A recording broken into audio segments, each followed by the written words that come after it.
Good morning বন্ধুরা, কেমন আছো তোমরা? সবাই নিশ্চয়ই ভালো আছো, আমিও ভালো আছি। আর আজকে হলো সোমবার, তো এখন 10টা 20 বাজে। এই যা গ্যাস এখনই শেষ হবে, গ্যাসের সিলিন্ডার এনে লাগাতে হবে। দেখো গ্যাস নিবু নিবু করছে। ভাত ডাল বসিয়ে দিয়েছি, হ্যাঁ গ্যাসে প্রাণ যায় যায়, বন্ধই হয়ে গেল, ধপধপ করতে করতে বন্ধই হয়ে গেছে। আচ্ছা আমি এবার সিলিন্ডার এনে আগে লাগাই। বিরক্ত লাগে রান্নার সময় যদি গ্যাস শেষ হয়ে যায়। ভরা গ্যাসের সিলিন্ডারটা এনে লাগিয়ে দিলাম। আর গ্যাস লাগানোর পর আমি বারবার শুধু চেক করব গ্যাস বেরোচ্ছে কি না বা গ্যাসের কোনো গন্ধ আসছে কি না, এটা শুধু চেক করব। এটা আমার বরাবরের অভ্যাস। আমি গ্যাসের সিলিন্ডারকে খুব ভয় পাই, ওই জন্য এইভাবে বারবার করে চেক করি, বারবার করে কনফার্ম হওয়ার চেষ্টা করি কোনো রকম কোনো গ্যাস বেরোচ্ছে না তো। এবারে গ্যাসটা না একটু তাড়াতাড়ি শেষ হয়ে গেল। প্রতিদিন সকালবেলা গরম জল করা হয়, আমি স্নান করি, সেই সময় গরম জল করে নেই, ওই জন্য গ্যাসটা তাড়াতাড়ি শেষ হয়েছে। আর কৃপা অর্জুন উপরে ইন্ডাকশানে জল গরম করে স্নান করে। উপরে বাথরুমে গিজার রয়েছে, কিন্তু সেটা তো সবসময় খারাপই থাকে, ওটা ঠিক করলেও আবার সেই দেখি খারাপ হয়ে যায়। কতবার যে ওটা ঠিক করা হলো। নিচের বাথরুমে গিজার নেই, উপরে একটা বাথরুমেই গিজার ছিল, তো সেটা দিয়ে আর কি দুটো বাথরুমেই ব্যবহার করা যেত, একটারই লাইন 2 বাথরুমে যেত। কিন্তু সেটা তো দেখি বছরের মধ্যে 10 মাসই খারাপ থাকে। সোয়াবিনটা সেদ্ধ বসিয়ে দিলাম। সেদিন বাজার থেকে একটা বড় সোয়াবিনের প্যাকেট নিয়ে এসেছি। অনেক বছর পর জানো তো এত বড় সোয়াবিনের প্যাকেট কিনলাম। আগে না সবসময় এরকম সোয়াবিনের প্যাকেট কিনেই রাখতাম, কিন্তু এই পাশে এই দোকানটা হওয়াতে না এই 10 টাকা 15 টাকা দামের ছোট ছোট প্যাকেট নিয়ে আসি। যেদিন সোয়াবিন রান্না করি সেদিনই ওরকম ছোট ছোট প্যাকেটগুলো নিয়ে আসি। আর ওই ছোট প্যাকেটের মধ্যে না এখন অল্প কয়েকটা সোয়াবিন দেয়, সেই জন্য ভাবলাম একটা বড় সোয়াবিনের প্যাকেট কিনে রাখি, যেদিন নিরামিষ রান্না করব সেদিন নিজেদের আন্দাজ মতো সোয়াবিন রান্না করে রাখবো। আর সোয়াবিনটা খেতে আমি, কৃপা, অর্জুন আমরা তিনজনেই খুব ভালোবাসি। কৃপা অর্জুনের জন্য এখন ব্রেকফাস্ট বানাচ্ছি। নিরামিষের দিনে ওদের জন্য ব্রেকফাস্ট বানানো আমার কাছে বিশাল বড় একটা ঝামেলার ব্যাপার। তাও আজকে একটু নতুন করে একটা ব্রেকফাস্ট বানানোর চেষ্টা করছি। তেলের মধ্যে গাজর, বিনস, ক্যাপসিকাম দিলাম, তারপরে এর মধ্যে দেব চেরা কাঁচা লঙ্কা, নুন, চিনি, আর দেব সবজি মশলা পাউডার। এটা দিয়ে একটু ভালো করে নেড়ে ছেড়ে নেব। টমেটোও দেবো একটা। ফ্রিজে কয়েকটা ব্রেড ছিল, সেগুলোর ধারগুলো কেটে নিয়েছি। এবার এগুলো টুকরো টুকরো করে এই সবজির মধ্যে দিয়ে নেড়ে ছেড়ে নামিয়ে নেব। এই রান্নাটা এর আগেও আমি কয়েকবার করেছিলাম, কিন্তু সেটা আমি আমার নিজের জন্য করেছিলাম।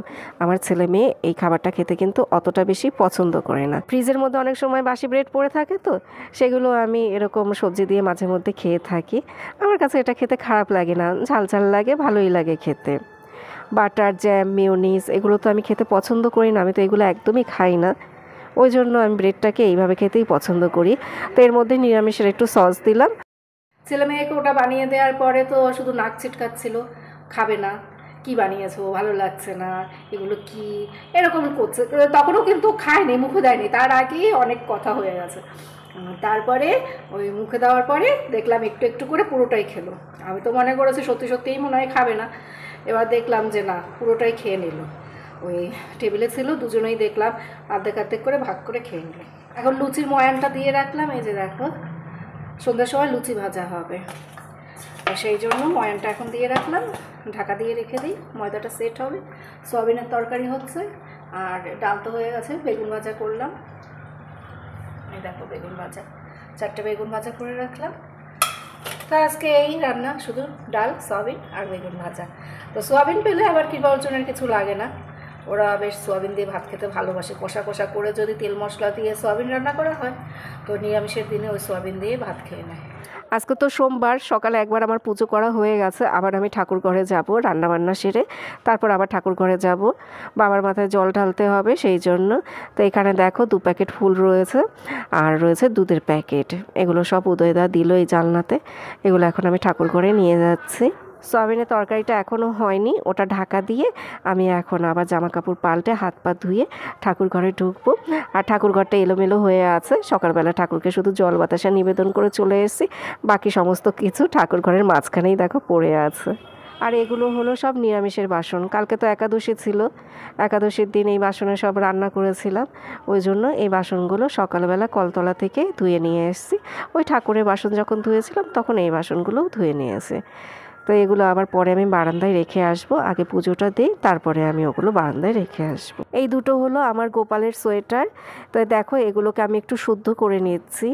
সব সময় কিন্তু গোপাল বা ঠাকুরের ড্রেস ধোয়া কাচা যায় না, কারণ সেগুলো একটু শৌখিন টাইপের হয়, তো সবসময় কাচা ধোয়া করলে কিন্তু ড্রেসগুলো নষ্ট হয়ে যায়। ওই জন্য এগুলোর মধ্যে আমি একটু গঙ্গা জল স্প্রে করছি। শুধু গঙ্গা জল না, এর মধ্যে রয়েছে আতর, তুলসী পাতা, সুগন্ধি রয়েছে এর মধ্যে। তো সেটা একটু স্প্রে করে তারপর ঠাকুরের ড্রেসগুলো আমি শুদ্ধ করে নিলাম। যেহেতু সবসময় ধোয়া কাচা করা যায় না, সেই জন্য আমি এটা ঠাকুরের গায়ে স্প্রে করে দিই। রোদ পোহানোর জন্য বারান্দায় আসলাম। এত সুন্দর রোদটা দেখে ভাবলাম আজকে একটু বারান্দায় বসি। প্রায় সপ্তাহখানেক পর মনে হয় আজকে একটু ভালোভাবে রোদ উঠেছে। তাও সেই রোদের ওই তেজটা নেই, সপ্তাহখানেক আগে রোদের যে তেজটা ছিল সেটা নেই। কিন্তু ঠান্ডা হাওয়া দিচ্ছে, খুব ঠান্ডা হাওয়া দিচ্ছে। ওই জন্য এখানে বসতে পারবো না, শীত আরও জাঁকিয়ে পড়বে মনে হচ্ছে। এরকম ঠান্ডা হাওয়া দিলেই তো খুব শীত পড়ে। গুড ইভিনিং বন্ধুরা, এখন বিকেল 5টা বাজে। আজকেও জানো তো হেভি শীত করছে। একই রয়েছে টেম্পারেচার, কিন্তু আমার যেন মনে হচ্ছে আজকে ঠান্ডাটা বেশি পড়েছে, আজকে যেন বেশি শীত লাগছে। ওই কম্বলের নিচে ঢুকেছিলাম, কম্বলের নিচে থাকলে কি হবে, হাত পা কিছুই গরম হয় না। সেই মানে কম্বলের মধ্যে আছে, তাও আমি শীতে কাঁপছি। মনে হচ্ছে যেন আরেকটা কম্বল গায়ে দিলে ভালো হবে। কেন যে এরকম করে, ওই ওদের সবাইকে জিজ্ঞেস করছি, বলে ঠান্ডা আছে, কিন্তু দুটো কম্বল গায়ে দেওয়ার মতো ঠান্ডা নেই। যাই হোক, আমি এই চলে আসলাম এখন নিচে। প্রদীপে এখন তেল সলতে এসব দেয়া হচ্ছে, আমরা প্রদীপ জ্বালাবো। ওই জন্য অর্জুনকে ডাক, অর্জুন বললো যে ও করবে।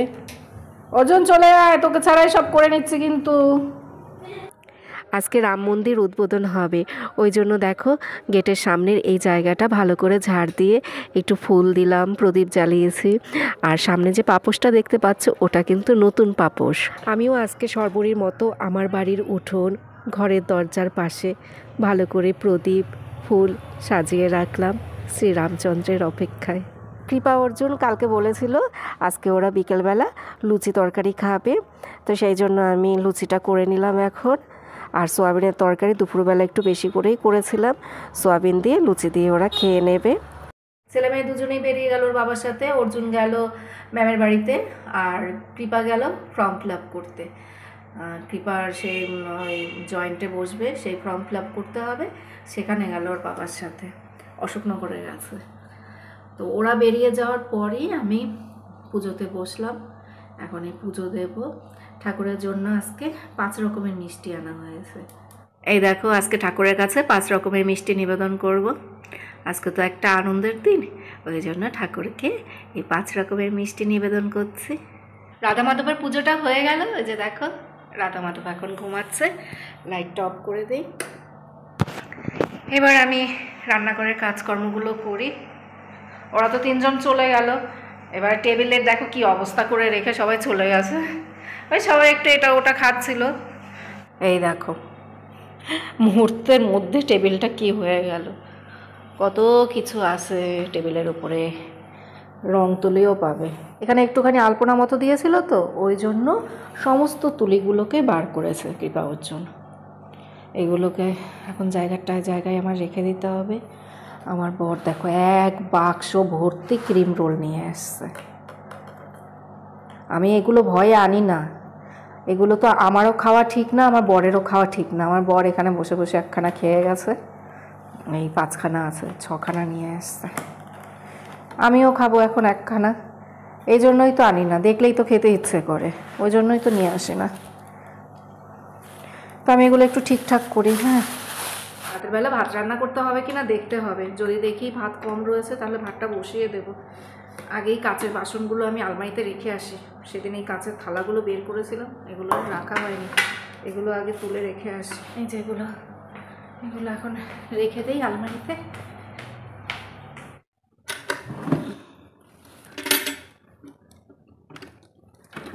এইখানটায় তুলে এগুলো সব রেখে দিই।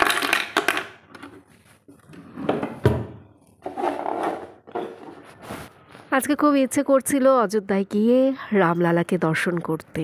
ইচ্ছে থাকলেও তো আর উপায় নেই। ওই জন্য মোবাইলে অনেক ভিডিও দেখেছি, অনেক ফটো দেখেছি। রামলালার কি অপরূপ মুখ, আর তার চোখের দৃষ্টিতে রয়েছে মায়াবী টান। রামলালার এই মায়াবী দৃষ্টির টানে প্রতি বছর বছর লক্ষ লক্ষ ভক্তের সমাগম হবে এই রাম মন্দিরে। পার্টি রাজনীতি ওসব কিছুই বুঝি না। আজ বহু বছর পর ঘরের ছেলে ঘরে ফিরেছে, সেটাই আমার কাছে বড় বড় আনন্দ। আর সেই আনন্দেই আজকে রামজ্যোতি জ্বালিয়ে ঐশ্বরিক আনন্দ নেওয়ার চেষ্টা করলাম।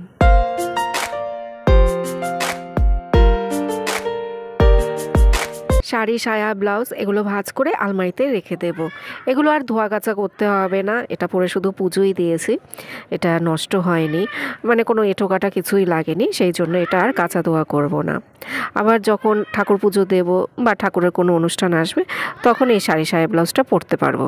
এইমাত্র উপরে আসলাম, এসে ওর বাবার ঘরের বিছানাটা করে চায়ে শুধু মুখটা একটু দিচ্ছিলাম এরকম করে, দিতেও পারিনি, তার মধ্যেই আমার মেয়ে ডাকাটাকে শুরু করে দিয়েছে। টিপা চলে এসছে। দাঁড়া, তালা দিয়ে গেছি, দাঁড়া, চাবি কোথায় রাখলাম, দিচ্ছি। খোলো। ও দেখছিস, মাথা টাথা খারাপ হয়ে গেছে, ভিতরে তালা দেয়া, আমি ওকে চাবি দিচ্ছি বাইরে থেকে খোলার জন্য। আসলে দেখলাম বাজারে খিচুড়ি দিচ্ছে, পুরো প্রদীপ টদীপ জ্বালিয়ে সীতারামের ছবি লাগানো, সব গান ঠান বাজছে বক্সে। কোথায় ছিল? এই বাজারে। তা ভাবলাম আসার সময় নেবো, আসার সময় আসলাম দেখি শেষ হয়ে গেছে। ইস, আমার খিচুড়ি খেতে কি ভালো লাগে। এবার চাটা খাই, চাটা মনে হয় ঠান্ডাই হয়ে গেল।